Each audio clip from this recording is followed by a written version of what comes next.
within hours after Attorney General Jeff Sessions broke the news on September 5 that President Donald Trump was canceling the program known as DACA. Protesters were blocking traffic in streets near the White House.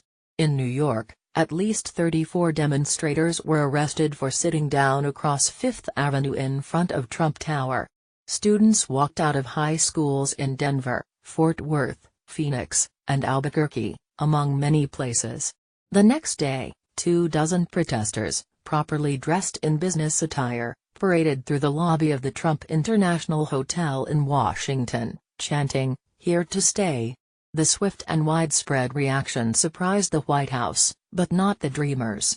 Over the past decade, these young undocumented immigrants who came to the U.S. as children have built an intensely organized political movement, speaking out, staging demonstrations, building alliances and hounding lawmakers to expand their legal foothold in the United States. Emerging from the undocumented underground, in 2012 they wrested a victory from President Barack Obama, by protesting, lobbying and shaming him for his record of aggressive deportations until he used executive authority to create the DACA program, which now shields nearly 800,000 Dreamers from deportation.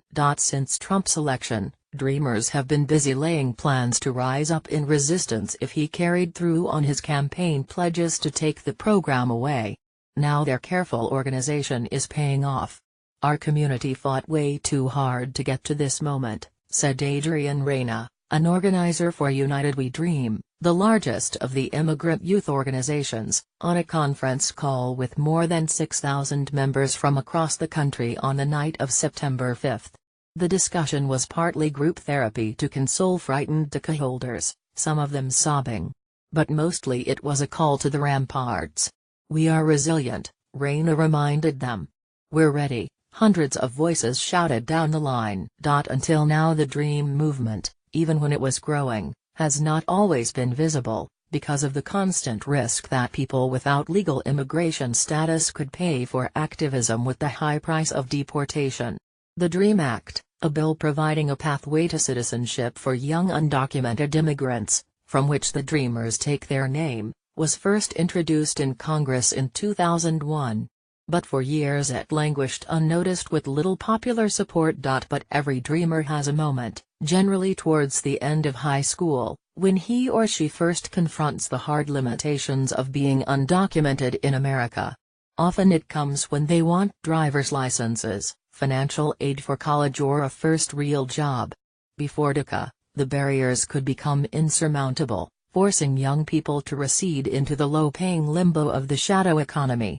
And about a decade ago, as a large generation of undocumented youth came of age, many of them started to reject the constraints, and a movement began to take shape. In 2008, Cesar Vargas, a Mexican-born undocumented immigrant from Staten Island, New York, was in his first year of law school at the City University of New York, starting to contemplate the likelihood he would never be able to practice law. He began to search online for others in the same predicament. It started out as a loose network of people who randomly found each other, Vargas says. The glue that bonded us was the reality of what it means to be undocumented. It was 2009 when Viridiana Martinez, a Mexican growing up in rural North Carolina, first told a reporter about her anger that she couldn't go to college because she couldn't afford the tuition demanded of non-residents. Julieta Garibay, from a Mexican family in Texas, was thwarted in her goal of becoming a nurse. Gaining confidence as they grew in numbers, they and other Dreamers began to reveal their status, sometimes in public coming-out ceremonies, taunting authorities to deport them. Early on they discovered that they could use their personal stories, tales of upward striving the American way, as powerful tactical tools to advance their cause. No single date marks the beginning of the movement. Some activists point to the Dream Walk, when 4 immigrants, 3 of them undocumented, set out from Miami in January 2010 on a 4-month hike to Washington. Exposed to arrest for deportation at any point along the way, they called on Congress to pass the DREAM Act. One of the walkers, Gabby Pacheco, born in Ecuador, remains a prominent Dream leader to this day. Others recall an act of civil disobedience in May 2010 by 5 immigrants in caps and gowns, who staged a sit-in protest in the offices in Tucson of Senator John McCain, defying police to arrest them.